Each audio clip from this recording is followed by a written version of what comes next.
The fluorescent lights of Jin's diner hummed overhead, casting harsh shadows across Naomi Sinclair's exhausted face. Her worn sneakers squeaked against the linoleum as she approached the counter, clutching $23, everything she had left until Friday's paycheck. Outside, through the frosted December window, her 10-year-old daughter Leah waited in their beat-up Honda, breath fogging the glass. Just a burger and fries, please," Naomi's voice cracked, hating how desperate she sounded. Manager Dennis Park looked up from his phone, his lip curling as he took in her threadbare jacket and the exhaustion etched into every line of her face. "We're closing early tonight. The sign says you're open until 11. It's barely 9:30. Dennis's laugh was cold, deliberate. "Maybe I don't feel like serving someone who looks like they crawled out of a dumpster." In the back corner booth, Jung Hoon Ki's hand stilled on his whiskey glass. The chatter around him faded. His dark eyes, usually bored and distant, sharpened with a dangerous focus as he watched the manager's cruel smile widen. Naomi's fingers trembled against the crumpled bills in her palm. She'd promised Leah dinner. Her daughter had eaten nothing but school lunch since yesterday morning, and the way Leah's face had lit up when Naomi mentioned getting real food from a restaurant, not another can of soup heated on their hot plate, made her chest ache. "Please," she whispered, hating herself for begging. "My daughter is waiting in the car. She's hungry. I have money." Dennis leaned against the counter, crossing his arms. The late-shift cook, a tired woman named Rosa, glanced up from the grill, but quickly looked away. No one challenged Dennis Park, not in this neighborhood diner his uncle owned, where he ruled like a petty tyrant over minimum-wage employees and late-night customers. "You got money." Dennis's voice dripped with mockery. "Then maybe try McDonald's down the street. We have standards here." Naomi's jaw clenched. She wanted to scream, to throw the money in his smug face, to demand the basic human decency he clearly lacked. But she couldn't afford anger. Anger was a luxury for people who weren't one missed paycheck away from eviction. "Look at you," Dennis continued, his voice rising as if performing for an invisible audience. "Coming in here looking like that, expecting service. You people always think..." Enough. The single word cut through the diner like a blade. Jung Hoon Ki rose from his corner booth with the fluid grace of a predator. He'd been sitting there for the past hour, nursing Johnny Walker Blue Label that Dennis had reluctantly pulled from the locked cabinet, one of the few customers who knew quality when he saw it and had the money to demand it. At 6'2", with broad shoulders that filled out his tailored black coat, Hoon Ki commanded attention without trying. His dark hair was swept back, revealing sharp cheekbones and a jawline that could cut glass. But it was his eyes that made Dennis step back. Cold, calculating, absolutely devoid of mercy. The intricate phoenix tattoo wrapping around Hoon Ki's neck was partially visible above his collar, its wings seeming to flex as he moved.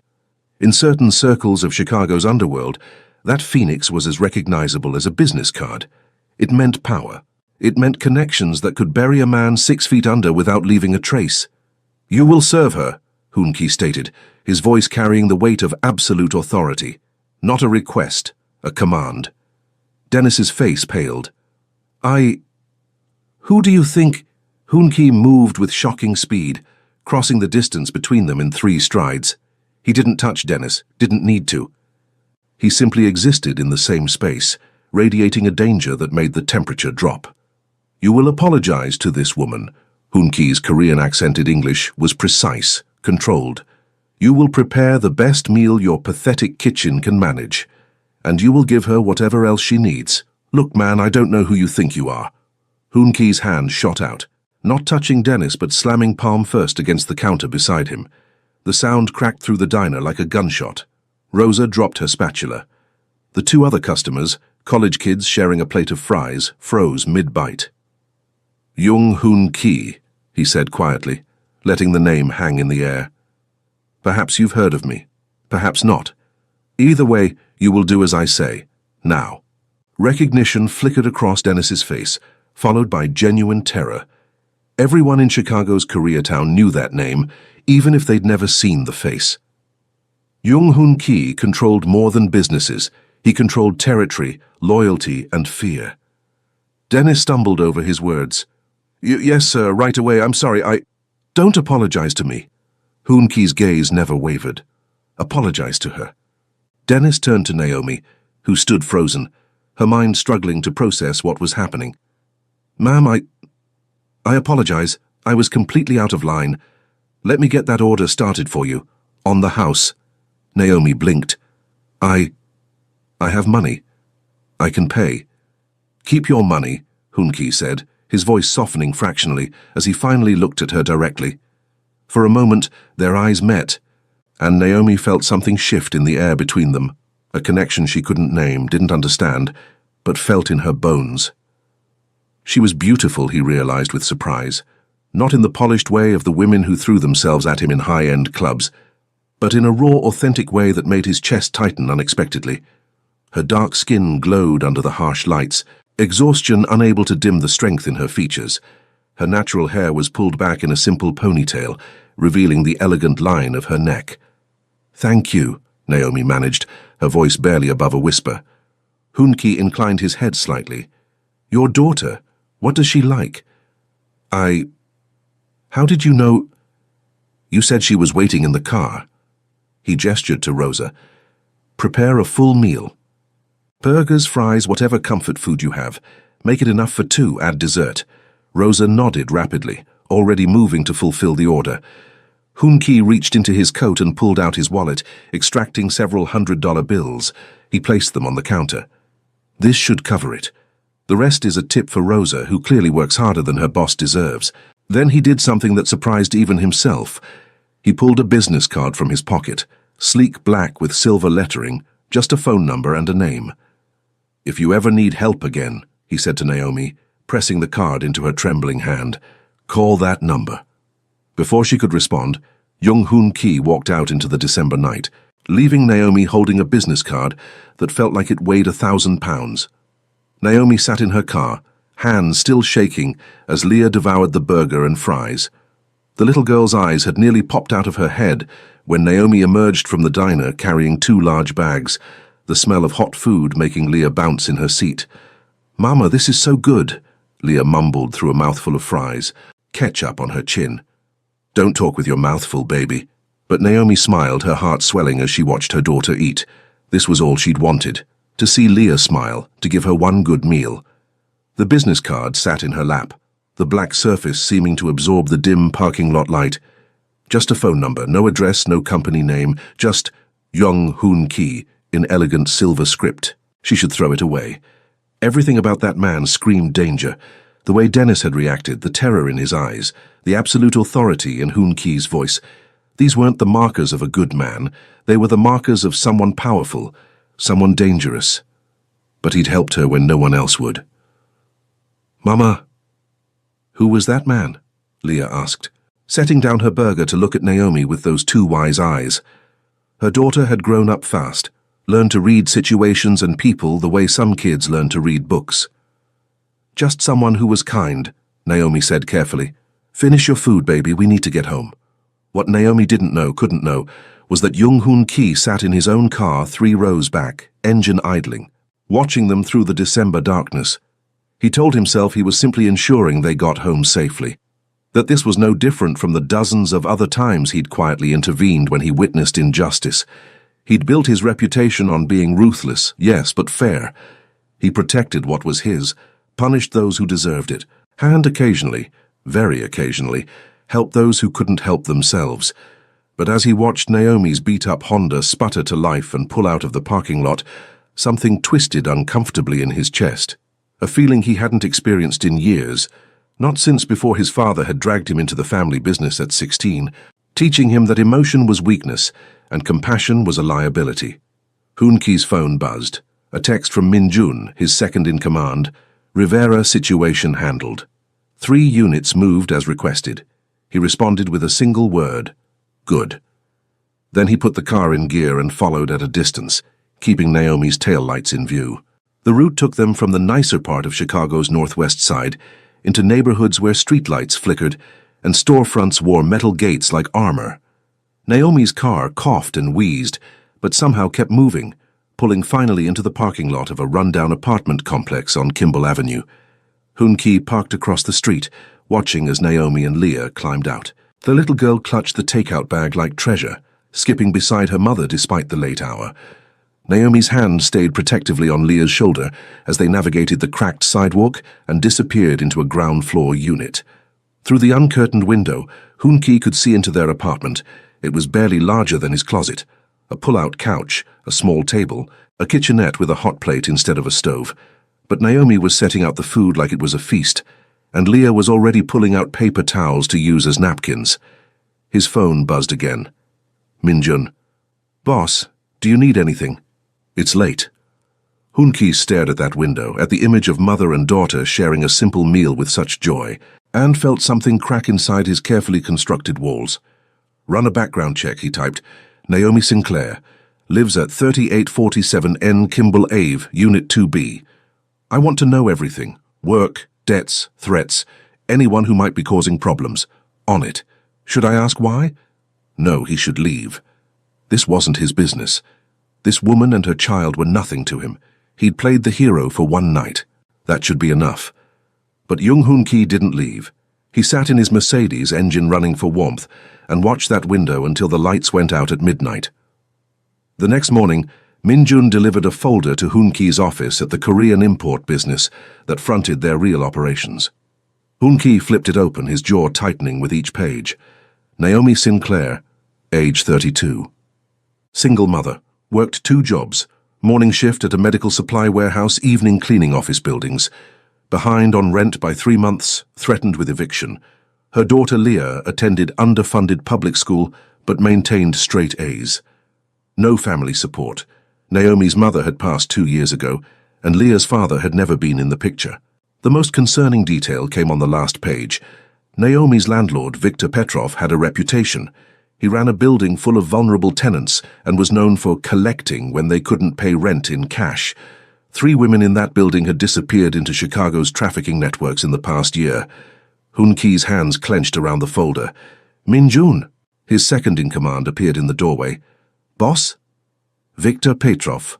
I want to know every business he runs, every debt he owes, every weakness he has." Hoon-Ki's voice was ice.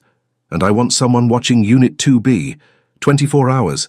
If Petrov or anyone associated with him approaches that apartment, I want to know immediately." Min-jun's eyebrows rose fractionally, the only sign of his surprise. "Understood. Should I ask?" "You never ask," Hoon-Ki interrupted. "You just do." After Min-jun left, Hoon-Ki turned to the window of his office, looking out over Chicago's skyline. He was making a mistake. He knew it. Getting involved with civilians, especially vulnerable ones, only created complications. But when he closed his eyes, he saw Naomi's face in that diner. The desperation, the dignity despite humiliation, the love for her daughter that made her swallow her pride and beg. And he knew, with absolute certainty, that he couldn't walk away. 3 days later, Naomi found an envelope slipped under her door. She'd just gotten home from her warehouse shift, every muscle aching, looking forward to the precious 2 hours she had before her cleaning job started. Leah was at her friend Jasmine's apartment upstairs, doing homework and enjoying the stability of a household with 2 parents and regular meals. Naomi bent to pick up the envelope, her stomach dropping when she saw the landlord's name in the return address. Another eviction notice, another impossible demand. But when she opened it, her breath caught. The eviction notice was there, marked paid in full with today's date. 3 months of back rent, plus next month's payment, all settled. At the bottom, a handwritten note from the property management company. Account current. No further action required. Naomi's hands trembled as she stared at the paper. This was impossible. She hadn't paid anything. She barely had enough for groceries, let alone 4 months of rent totaling nearly $5,000. Her eyes fell on the business card, still tucked in her wallet where she'd kept it against all logic. No, he couldn't have. Why would he? She grabbed her phone, fingers hovering over the number on the card. She shouldn't call. This kind of help came with strings, everyone knew that. Men like Jung Hoon-Ki didn't give without expecting something in return. But she had to know. The phone rang once before a deep voice answered. "Ms. Sinclair." Not a question. He knew it was her, had probably been waiting for her call. "How did you—" She stopped, rephrased. "My rent. Did you pay my rent?" Silence stretched between them. Naomi could hear city sounds in the background. Traffic, Voices, the distant wail of a siren. "Your landlord," Hoon-Ki said finally, his voice measured, "had some outstanding debts. We came to an arrangement. Your rental situation was part of that arrangement." "I can't accept this." But even as she said it, Naomi felt the weight of survival pressing down. 3 months of breathing room, Leah staying in the same school, in the same neighborhood, not having to choose between food and a roof over their heads. "It's already done." A pause. "I asked for nothing in return, Ms. Sinclair. I'm asking for nothing now. Consider it an investment in fairness." "Nothing's free." Naomi's voice hardened with experience. "There's always a price." "Perhaps." She could hear something in his tone, not amusement exactly, but acknowledgement. "But sometimes the price is simply allowing someone to help. Can you accept that?" Naomi pressed her palm against her forehead, feeling a headache building. "Why? Why would you help me? You don't know me. You don't owe me anything." Another long pause. When Hoon-Ki spoke again, his voice was quieter, almost vulnerable. "My mother cleaned office buildings. 3 jobs, 16-hour days, trying to support me after my father died." He stopped as if surprised by his own words. "I remember what her hands looked like, what her face looked like when she thought I wasn't watching. So when I see a mother working herself to death to feed her child while men like Dennis Park mock her for it, I act." Naomi's throat tightened. "I'm sorry about your mother." "Don't be. She would have liked you. Your strength. Your devotion to your daughter." A car horn blared in his background. "I have to go. But Miss Sinclair? If Victor Petrov or anyone else causes you problems, you call that number. Understand?" "I don't understand any of this," Naomi whispered. "You don't have to. Just be safe. You and Leah." The line went dead. Naomi stood in her tiny apartment, staring at her phone. This man, this dangerous man, knew her daughter's name, was watching over them somehow. Should that terrify her? It did. But beneath the fear was something else, something that felt dangerously close to hope. What Naomi didn't see was Victor Petrov, sitting in young Hoon-Ki's downtown office 2 hours earlier, sweating through his expensive suit. "You understand the terms?" Hoon-Ki sat behind his desk, fingers steepled, utterly calm. Yes, I understand." Victor's Russian accent thickened with stress. "The building, I sell it to your company, below market rate, and the tenants—" "The tenants remain," Hoon-Ki interrupted, "at reduced rent, with actual repairs completed, or I let certain people know about your side business, the one involving young women and work opportunities in Eastern Europe." Victor's face went grey. "That's not— Don't insult me with lies." Hoon-Ki's voice could have frozen vodka. "I have documentation, photos, testimony from 3 survivors who would be very interested in speaking with federal investigators." He leaned forward. "But if you cooperate, if you sign these papers and disappear from Chicago by the end of the week, that evidence remains private." Victor's hands shook as he reached for the pen. "There's one tenant, Unit 2B. She owes—" "Her account is paid in full," Hoon-Ki stated. "By me, personally. You will file the paperwork showing 0 balance and send her written confirmation. Today. This is about her. One woman." Hoon-Ki's eyes went dead cold, the look that made hardened criminals reconsider their life choices. "Sign the papers, Victor, before I change my mind about letting you walk out of here." Victor signed. Hoon-Ki had his assistant notarize the documents and escort Victor out through the back entrance. Minjun entered as Victor left. "Boss, the surveillance reports came in. Petrov had approached Miss Sinclair twice this week, implied alternative payment methods." Hoon-Ki's jaw clenched so hard it hurt. "He won't approach her again.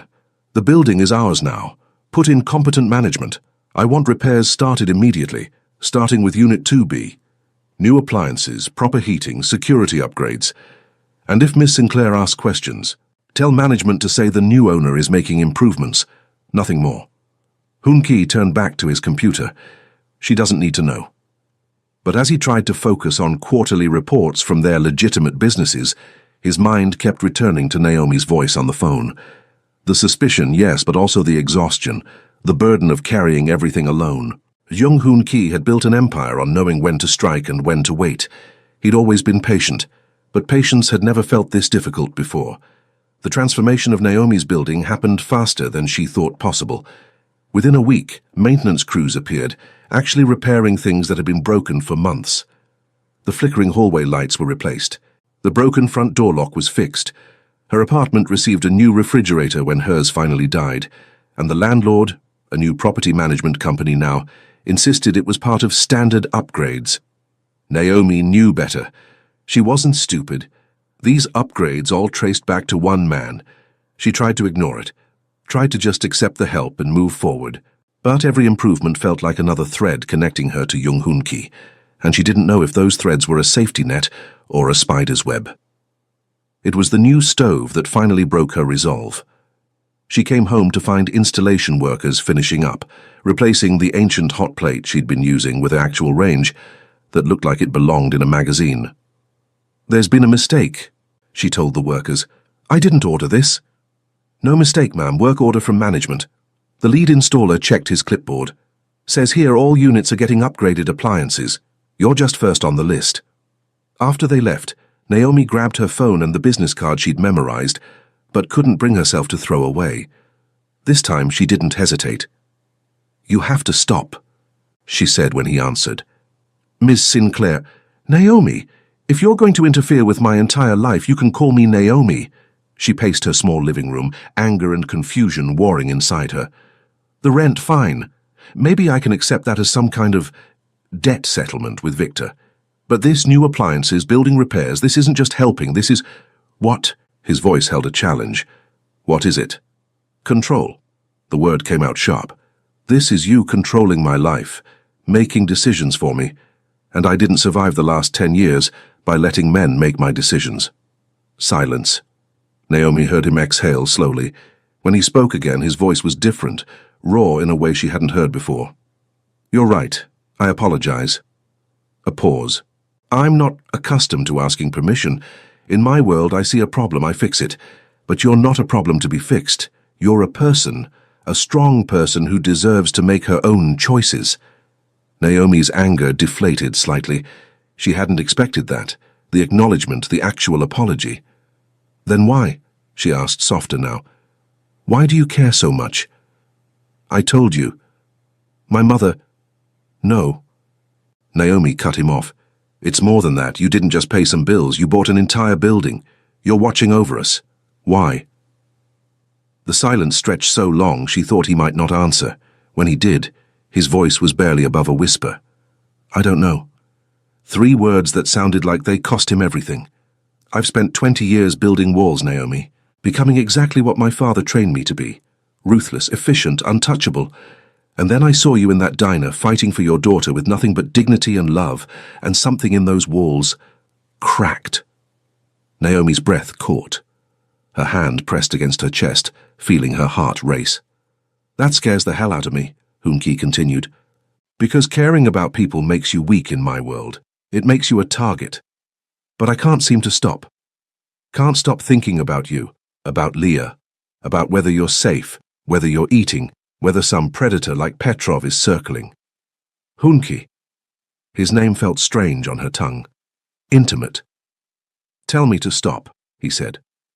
"If this is unwanted, if I'm crossing lines you don't want crossed, tell me and I'll disappear. I'll make sure you're protected, but from a distance. You'll never hear from me again." Naomi closed her eyes. This was the smart choice, the safe choice. Tell this dangerous man to leave her alone, accept the gifts he'd already given, and move on with her life. But when she opened her mouth, different words came out. "I want to meet you, not on the phone, in person, because I need to look you in the eye and understand what this is, what you want from me, what I might be getting into." "Tomorrow," he said immediately. "There's a cafe on Milwaukee Avenue, Goddess and the Baker. It's public, safe. Meet me there at 2 o'clock. I have work until 1:30. I'll wait." A pause. "Naomi, bring Leah if that makes you feel safer. I would never— I want you to feel safe." After they hung up, Naomi stood in her new kitchen, surrounded by upgrades she didn't ask for but desperately needed, and wondered what the hell she was doing. Her phone rang again. This time it was Marcus, her ex-boyfriend from 2 years ago, the one who'd promised to help with Leah, then disappeared when he found out Naomi expected actual commitment. "Heard you got a new boyfriend." Marcus's voice was ugly with jealousy. "Some Asian guy buying you shit. Must be nice, trading up like that." Naomi's blood went cold. "How did you—" "Marcus, are you watching me? Don't flatter yourself. Janelle saw you, said your building's getting all fixed up, new appliances and everything. Figured you must be putting out for someone with money." The crude words made her stomach turn. "Stay away from me, Marcus. I'm serious." "Or what? Your sugar daddy gonna come after me?" He laughed. "Nah, I think I might come by. Remind you what you're missing. Maybe meet this guy, see if he knows what kind of woman he's really dealing with." The line went dead. Marcus shouted something. Then the phone clattered like it had been knocked from his hand. 30 seconds later, Naomi's phone buzzed with a text from Hoon Ki's number.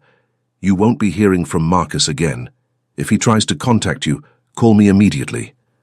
She should be scared, should be horrified that this man had the power and reach to intervene in her life within seconds. Instead, for the first time in 10 years, Naomi Sinclair felt protected, and that terrified her more than anything. The cafe was everything Hoon Ki promised: bright, warm, full of people, but with quiet corners for private conversation.